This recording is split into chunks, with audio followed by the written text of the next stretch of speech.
आज की जो कहानी है नेपाल के एक गांव की। एक बच्चे की आत्मा। एक परिवार नेपाल के बर्फबारी में पहाड़ गिरने की वजह से दबकर मर जाता है। उसका एक बच्चा उस परिवार का बच जाता है। कुछ दिन के बाद एक हादसे का शिकार हो जाता है वो गांव वालों की वजह से। और उस बच्चे की आत्मा पूरे नेपाल की गांव में, जब बर्फ गिरता है, तेज आंधी चलता है, बारिश होती है, तो वो घर के बाहर दरवाजे के पास खड़े होके दरवाजा खोलो, दरवाजा खोलो। पूरे नेपाल की गांव में वो बच्चे की आत्मा भटकती रहती है। तो गाइस, अगर आपको इस तरह की कहानी या वीडियो अच्छी लगती है, भूत प्रेत जिन हॉन्टेड स्टोरी सुनना चाहते हैं, इस चैनल को सब्सक्राइब करें। कहानी शुरू करते हैं। कहानी शुरू होती है। विनय नाम का एक शख्स है जो एक बीमा कंपनी में काम करता है। बीमा कंपनी विनय को यहाँ वहाँ कंपनी के काम से भेजती रहते। वो तो उसका पर्सनल कोई घर पे नहीं रह पाता है वो। तो इस बार उसको कंपनी ने नेपाल जाने के लिए भेजती है, एक छोटे से गांव में जो पहाड़ी के ऊपर बसा रहता है। तो इस बार 1 महीने के लिए विनय को जाना था। तो विनय इस बार साथ में अपनी पत्नी को भी ले लेता है। विनय और उसकी पत्नी नेपाल के लिए निकल जाते हैं और पहुंचते पहुंचते घर उनका इतनी दूर पहाड़ी के ऊपर था कि रात को 12:30 करीब बज जाता है। और बहुत संघर्ष करने के बाद, क्योंकि वो वहां पे पहली बार आए थे और जिस गांव में इनको कमरा मिला था, जहां पे इनको जाना था, वहां पे जो मकान थे थोड़े दूर दूर बने हुए थे, एक दूसरे से पास में नहीं थे। बहुत संघर्ष करने के बाद रात को 12 बजे वो लोग अपने कमरे में पहुंच जाते हैं। ठंड इतना ज्यादा था, बारिश हो रही थी और बर्फ गिर रहा था उस समय नेपाल में, और मौसम भी सर्दी का था। तो ये लोग अपने कमरे में जाते हैं, दरवाजा खोलते हैं, एक साथ में बैठते हैं, दोनों बातें कर ही रहे थे तो बाहर से दरवाजा खटखटाने की आवाज आती है, खट खट। तो ये लोग वहां पे नए नए आए थे, इनको ये लगा कि हवा से दरवाजे की आवाज आ रही, इसे इग्नोर करते हैं। और सुबह हो जाती है। जिस काम के लिए विनय आता है वो अपने कंपनी के काम के लिए बाहर चला जाता है। विनय की पत्नी घर में रहती है। वो सोचती है मैं अकेले यहाँ पे क्या करूंगी। बाहर खोल के दरवाजा देखती है, मौसम थोड़ा सा साफ रहता है, ठंड रहती है, बर्फ नहीं गिरता रहता है। जैसे ही वो दरवाजा खोल के बाहर जाती है कि चलो मैं थोड़ी सी बाहर घूम के आती हूँ, घर के सामने वाले खंबे के पीछे एक छोटा सा बच्चा है जो झांक रहा था। विनय की पत्नी उसे देखती है, वो छुप जाता है। फिर देखती है वो बच्चा झांक रहा था। विनय की पत्नी देखती है, वो छुप जाता है। विनय की पत्नी जब करीब जाने की कोशिश करती है, वो बच्चा भाग जाता है। विनय आता है, शाम को विनय की पत्नी बताता है तो विनय कहता है कि हो सकता है गांव का कोई बच्चा हो जो हम लोग को देख के छुप रहा हो, डर गया हो, जाने दो। दूसरे दिन रात में ये लोग सोते हैं, फिर दरवाजा खटखटाने की आवाज आती है। लेकिन इस बार भी विनय और उसकी पत्नी इग्नोर कर देते हैं कि ठंड की वजह से हवा चल रही है जिसकी वजह से ऐसा हो रहा है। विनय और उसकी पत्नी इग्नोर करते हैं और सो जाते हैं। सुबह होती है, विनय चला जाता है रोज की तरह।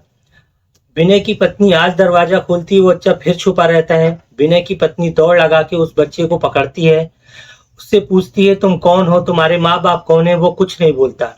उसकी पत्नी जोर से डांटती है, बच्चा फिर भी कुछ नहीं बोलता। फिर बहुत धीरे से आवाज में बोलता है विनय की पत्नी कि तुम अपना नाम बताओ। फिर वो बच्चा धीरे से बोलता है कि मेरा नाम सूर्य है, और इतना कहते ही हाथ छुड़ा के भाग जाता है। शाम होती है, विनय आता है। विनय की पत्नी उसे पूरी बात बताती है। विनय कहता है कि हो सकता है गांव का कोई बच्चा हो। आज संडे का दिन था। विनय और उसकी पत्नी आग जला के रात को बैठे हुए थे। रात को करीब 1 बज रहा था। इतना ज्यादा बर्फबारी हो रहा था, इतना ज्यादा बर्फबारी हो रहा था कि घर से अगर कोई निकलता तो बचता नहीं, बहुत ज्यादा ठंड था। तो विनय और इतनी पत्नी आग जला के बैठे हुए थे, बाहर से दरवाजा खटखटाने की आवाज आई। तो इस बार दरवाजा एक बार आवाज आई, उसके बाद बच्चे की रोने की आवाज आने लगी। ये लोग डर जाते हैं, घबराते हैं कि इतनी रात को इतनी ठंड में लोग कैसे कोई बाहर निकल सकता है। विनय को फिर लगा कि हवा है, लेकिन इस बार दरवाजा खटखटाने की आवाज बिल्कुल क्लियर साफ साफ आ रही थी। ये दोनों घबराते हैं कि इतनी रात को जब लोग दरवाजा खोल ही नहीं सकते, ठंड से बाहर निकलेंगे नहीं तो दरवाजा कौन खटा। रोने की आवाज सुन के विनय और उसकी पत्नी दोनों घबराते हैं, डर जाते हैं कि एक तो नया नया जगह, इतनी ठंड और रात में कौन खटखटा रहा दरवाजा। हिम्मत करते हैं, कोशिश करते हैं, बैठे रहते हैं कि चलो जाने दो, सुबह हो जाए। थोड़ी देर में फिर से उस बच्चे की आवाज आती है, दरवाजा खोलो, दरवाजा खोलो, दरवाजा खोलो। विनय की पत्नी समझ जाती है, विनय से बताती है वही बच्चा है जो मैं दरवाजा खोलती हूँ घर के सामने जो खंबे के पास खड़ा रहता है। विनय कहता है मत खोलो इतनी रात को। वह विनय की पत्नी कहती है मैं उस बच्चे को जानती हूँ, मैं दरवाजा खोलती हूँ।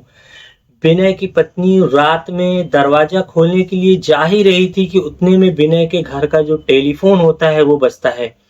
रात का समय 1 बजे, इतनी ठंड और दूर दूर तक बिल्कुल सन्नाटा, कोई नहीं, दरवाजा खटखटाना, बच्चे की रोनी की आवाज और उसी में किसी का कॉल आ जाए।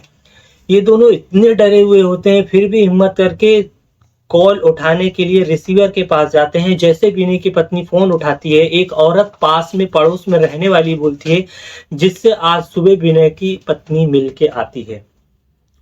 वो कहती है कि मैं तुम्हें एक बात बताना भूल गई कि अगर रात में तुम्हें दरवाजा खटखटाए, कोई दरवाजा खोलने की बात करे तो दरवाजा मत खोलना। विनय की पत्नी कहती है अभी अभी एक बच्चा दरवाजा खोलने के लिए बोल रहा, तो वो औरत बोलती है कि मैं तुम्हें बताना भूल गई थी, मत खोलना, वो आत्मा है, एक बच्चे की आत्मा है जो मर चुका है। वो जब ठंड पड़ती है, ठंड की वजह से वो लोगों के घर के पास जाता है और दरवाजा खुलवाता है। जो भी दरवाजा खोलता है अगले दिन वो पूरा परिवार बर्फ में दबा हुआ या ठंड की वजह से पूरे मरे हुए मिलते हैं। वो आत्मा है, भूत है, वो बच्चा नहीं है। उस बच्चे की आत्मा इस पूरे गांव में भटकती रहती है। वो लोग और डर जाते हैं, किसी तरह से दरवाजा नहीं खोलते हैं, सुबह होने का इंतजार करते हैं। और जब सुबह होता है पूरी जानकारी लेने के अगले दिन विनय और उसकी पत्नी उस औरत के पास जाते हैं। वो औरत बताती है कि इस परिवार में पहाड़ी के ऊपर, इस गांव में पहाड़ी के ऊपर एक परिवार रहता है। उस परिवार के ऊपर पहाड़ गिर जाता है और सारे लोग मारे जाते हैं। ये छोटा सा बच्चा बच जाता है, अकेले गांव में घूमता रहता, मांग के खाता रहता। एक दिन बहुत ज्यादा ठंड पड़ रही थी, बारिश हो रही थी और लोगों को गुहार लगा रहा था, वो आवाज लगा रहा थी दरवाजा खोलो, मुझे अंदर आना है, दरवाजा खोलो। लेकिन बारिश और ठंड की वजह से, बर्फ गिरने की वजह से किसी ने उसकी आवाज नहीं सुनी और वो बच्चा अगले दिन सुबह बर्फ में दबा हुआ उसकी लाश मिलती है। सब लोग उसे देखते हैं लेकिन वो बच्चा मर चुका होता है। तब से लेके इस गांव में वो बच्चे की आत्मा भटकती रहती है और ये बच्चा जो है, जो लोग दरवाजा खोलते थे उनके घर में ये जाता था और सुबह वो परिवार की मौत हो जाती है। तभी से गांव में 10 बजे के बाद रात में कोई भी दरवाजा नहीं खुलता है। आज तक उस बच्चे की आत्मा भटकती रहती है पूरे गांव में। विनय और उसकी पत्नी ये बात सुनते हैं, वापस झगड़ जाते हैं।